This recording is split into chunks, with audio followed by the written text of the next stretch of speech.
Catéchisme de l'Église catholique, la vie dans le Christ, la vocation de l'homme, la vie dans l'esprit. Article 4. La moralité des actes humains. La liberté fait de l'homme un sujet moral. Quand il agit de manière délibérée, l'homme est pour ainsi dire le père de ses actes. Les actes humains, c'est-à-dire librement choisis par suite d'un jugement de conscience, sont moralement qualifiables. Ils sont bons ou mauvais. 1. Les sources de la moralité. La moralité des actes humains dépend de l'objet choisi, de la fin visée ou de l'intention, des circonstances de l'action. L'objet, l'intention et les circonstances forment les sources ou éléments constitutifs de la moralité des actes humains. L'objet choisi est un bien vers lequel se porte délibérément la volonté. Il est la matière de l'acte humain. L'objet choisi spécifie moralement l'acte du vouloir, selon que la raison le reconnaît et le juge conforme ou non au bien véritable. Les règles objectives de la moralité énoncent l'ordre rationnel du bien et du mal attesté par la conscience. Face à l'objet, l'intention se place du côté du sujet agissant, parce qu'elle se tient à la source volontaire de l'action et la détermine par la fin. L'intention est un élément essentiel dans la qualification morale de l'action. La fin est le terme premier de l'intention et désigne le but poursuivi dans l'action. L'intention est un mouvement de la volonté vers la fin. Elle regarde le terme de l'agir. Elle est la visée du bien attendu de l'action entreprise. Elle ne se limite pas à la direction de nos actions singulières, mais peut ordonner vers un même but des actions multiples. Elle peut orienter toute la vie vers la fin ultime. Par exemple, un service rendu a pour fin d'aider le prochain, mais peut être inspiré en même temps par l'amour de Dieu comme fin ultime de toutes nos actions. Une même action peut aussi être inspirée par plusieurs intentions, comme de rendre service pour obtenir une faveur ou pour en tirer vanité. Une intention bonne, par exemple aider le prochain, ne rend ni bon ni juste un comportement en lui-même désordonné, comme le mensonge et la médisance. La fin ne justifie pas les moyens.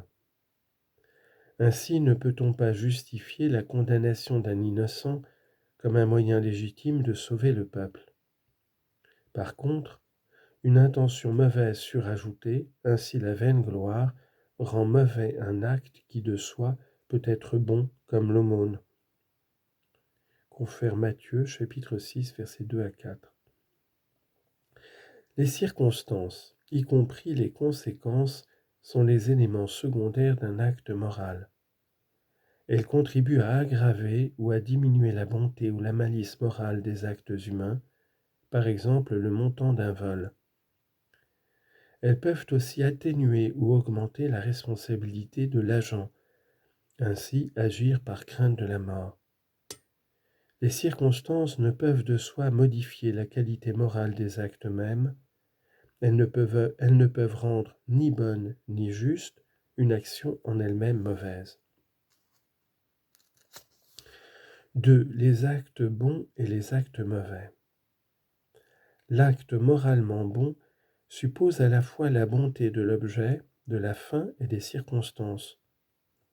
Une fin mauvaise corrompt l'action, même si son objet est bon en soi, comme de prier et de jeûner pour être vu des hommes.